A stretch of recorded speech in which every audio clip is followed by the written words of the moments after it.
La France est en guerre, nous a dit François Hollande le 16 novembre, lundi dernier, devant le Parlement. Euh, la France est en guerre parce que donc 8 terroristes sont venus frapper le territoire national. Bon, en 1940, c'était pas 8 terroristes, c'était, je sais pas, 3 millions de terroristes allemands qui voulaient envahir le territoire national. Là, on était en guerre.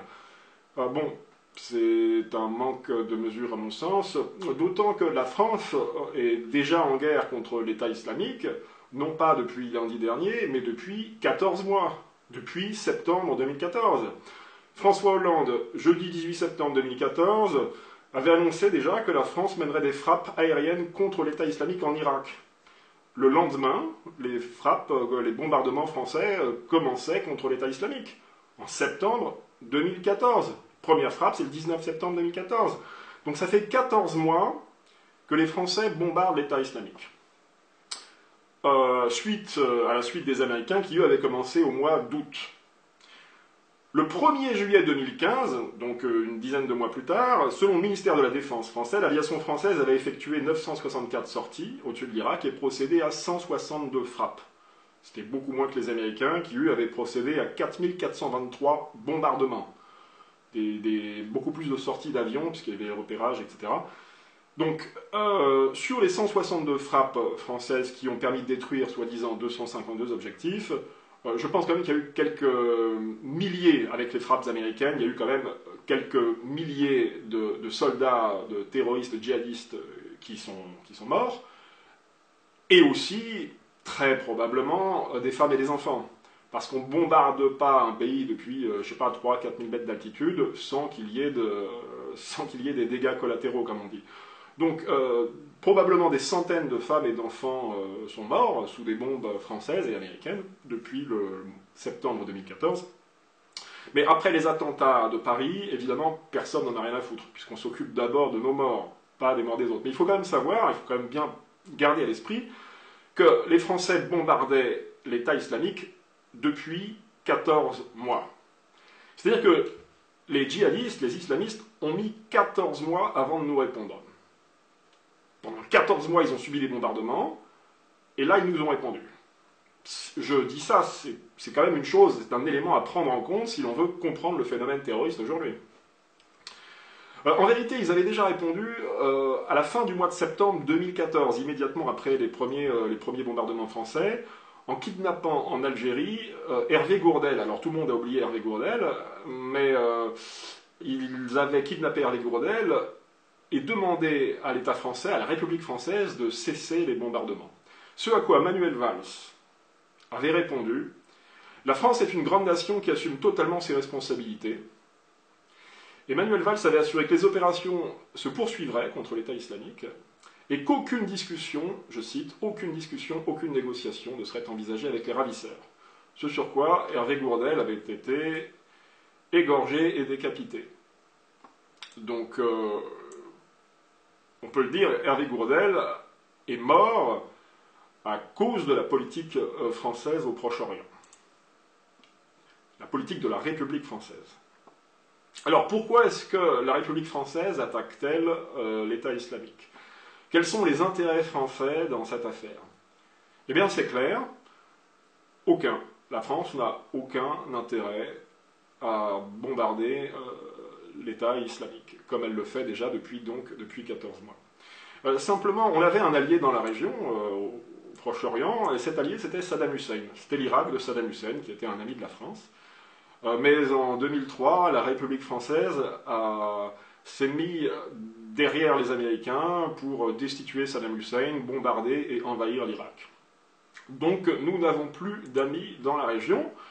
Alors pourquoi est-ce qu'on est entré en guerre dans cette région? Bien dans un premier temps, il faut savoir qu'avant de faire la guerre à l'État islamique, la France, la République française de François Hollande, de Manuel Valls et de Laurent Fabius, le chef de la diplomatie française, avait un ennemi à abattre, c'était Bachar el-Assad, qui est toujours le président syrien légitime actuel, et contre qui lutte l'État islamique. Et la République française de François Hollande a financé les rebelles qui luttaient contre Bachar el-Assad dès mars 2012. On le sait, c'est quasiment officiel maintenant. On voit bien que en août 2012, Laurent Fabius, le chef de la diplomatie française, déclare que Bachar el-Assad ne mériterait pas d'être sur cette terre. Je cite, Bachar el-Assad ne mériterait pas d'être sur terre. Et en décembre 2012, alors même que le Front al-Nosra, c'est-à-dire une autre branche rebelle qui était liée à l'État islamique à ce moment-là, Front al-Nosra, c'est la branche d'Al-Qaïda en Syrie, qui était donc au départ avec l'État islamique, venait d'être classé terroriste par les États-Unis. Ce sur quoi Laurent Fabius avait déclaré que sur le terrain, ils font du beau boulot. Ils font du bon boulot. Ce sont les mots de Laurent Fabius. Sur le terrain, le Front al-Nosra fait du bon boulot. C'est-à-dire qu'à cette époque, en mars 2012 et jusqu'en 2014, la France finance et arme le Front al-Nosra, ce que Laurent Fabius appelle des rebelles modérés. Ça ne se fait pas directement, ça se fait par le biais de ce qu'on appelle l'armée syrienne libre. Mais l'armée syrienne libre n'existe pas ou n'existe plus, on ne sait pas si ça a véritablement existé. Toujours est-il qu'aujourd'hui, c'est quelque chose d'extrêmement résiduel, et directement ou indirectement, les armes sont passées au Front al-Nosra et à l'État islamique. Donc, pourquoi est-ce que Laurent Fabius déteste-t-il autant Bachar el-Assad? Eh bien, tout simplement parce que Bachar el-Assad est un ennemi de l'État d'Israël. Voilà. Bachar el-Assad a pour allié dans la région le Hezbollah libanais, qui est un mouvement armé chiite. Le Hezbollah libanais est soutenu par l'Iran, donc on a un arc chiite, qui est représenté par le Hezbollah libanais, la Syrie, l'Irak, le gouvernement de Bagdad et l'Iran, qui eux-mêmes sont soutenus par la Russie. Ce sont les ennemis de Laurent Fabius, de François Hollande et de Manuel Valls. Pourquoi est-ce que ce sont les ennemis de Laurent Fabius, de François Hollande et de Manuel Valls? Parce que Laurent Fabius, François Hollande et Manuel Valls sont très liés à l'État d'Israël. Manuel Valls l'a dit lui-même, par ma femme, je suis lié de manière éternelle à Israël. Par ma femme, je suis lié de manière éternelle à la communauté juive et à Israël, quand même. François Hollande a pour principal objectif, on le voit bien, de lutter contre le racisme et l'antisémitisme. Tout est mis en œuvre avec Christiane Taubira pour écrabouiller, en France, écrabouiller les racistes et les antisémites, c'est-à-dire les Français de souche, en fait, qui se rebellent contre l'invasion de leur territoire, contre la submersion migratoire, une submersion migratoire qui envahit leur pays. Donc voilà pourquoi la France est en guerre, parce que nos dirigeants sont plus liés à l'État d'Israël qu'aux Français de souche que nous sommes. Ils trouvent davantage intérêt à défendre l'État d'Israël. Donc la vérité, c'est que les Occidentaux avaient déjà voulu destituer Bachar el-Assad en 2011-2012. Ils avaient l'intention de récidiver, de faire la même opération qu'ils avaient faite un an auparavant en Libye, en destituant Mouammar Kadhafi, le président légitime, le président de la Libye légitime, que l'on avait soumis à des bombardements intensifs. Et là, la France était en première ligne, sous l'égide de notre philosophe Bernard-Henri Lévy, et de Nicolas Sarkozy.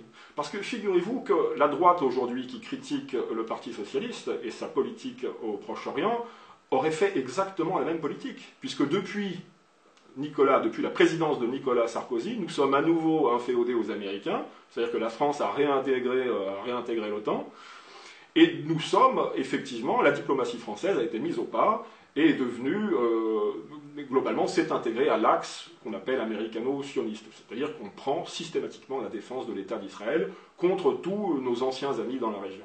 Donc la droite de Sarkozy aurait fait exactement la même politique que la gauche fabiusienne, hollandaise et valsaise, si je puis dire.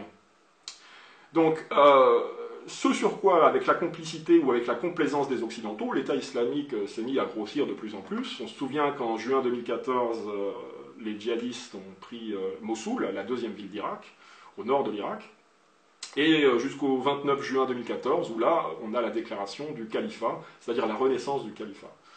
C'est ce qui a déclenché justement la composition de cette coalition occidentale. Donc, les frappes occidentales et les frappes françaises ont lieu depuis 14 mois. Les islamistes ont mis 14 mois à nous répondre avant de tuer sur le sol français. À qui incombe cette responsabilité? C'est très clair. au gouvernement en place, c'est-à-dire à ces gens-là, Valls, Fabius, Hollande, qui sont liés éternellement à Israël.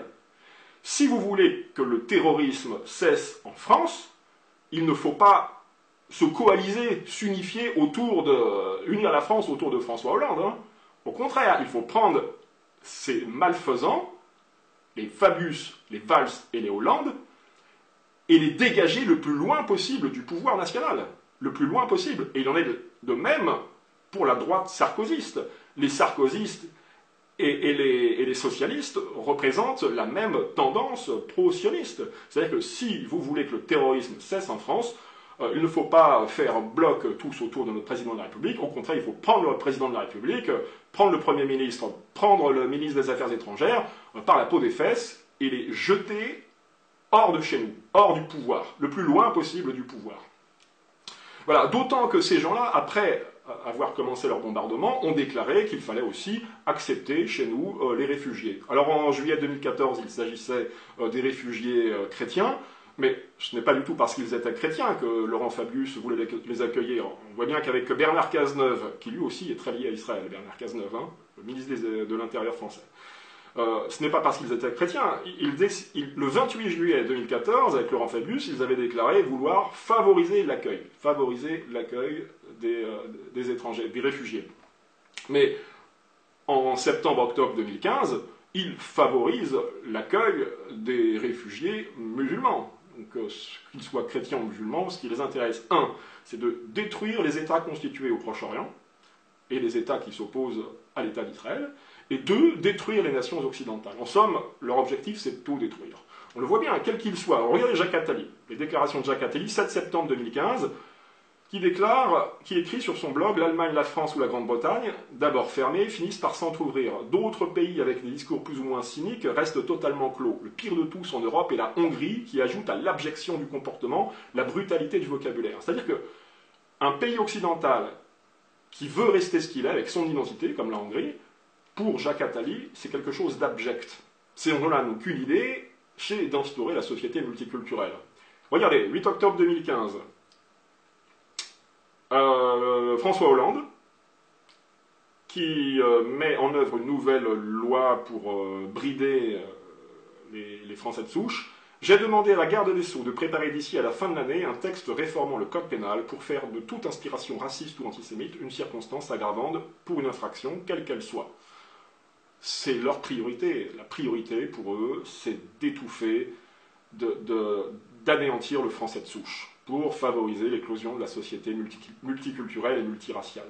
Et la société multiculturelle et multiraciale, qui globalement a été mise sur pied, disons, en Europe occidentale depuis très peu de temps, depuis une génération, depuis 25 ans, 30 ans maximum, vous voyez déjà ce que c'est en train de devenir. Ça va être un carnage. Et les Blancs, si ça continue, vont être obligés de se terrer dans des villages derrière des barbelés, avec des milices privées pour assurer leur sécurité. C'est comme ça que ça va se terminer, à l'allure où on va.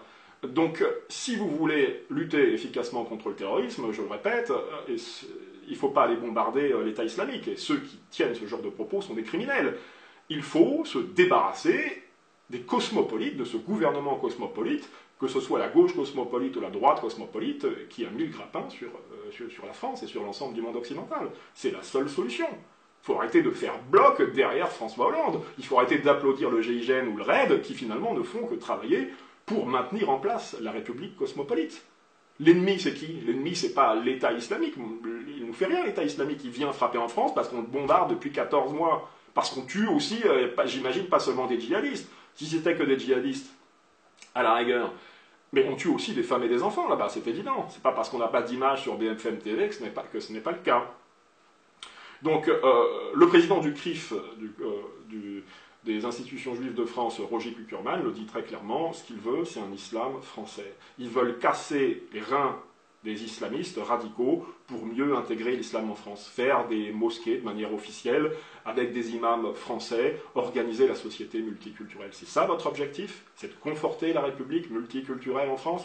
Moi je dis non. L'objectif, c'est de déboulonner ce pouvoir illégitime, ce pouvoir cosmopolite qui règne sur la France et sur les nations occidentales. C'est ça notre objectif.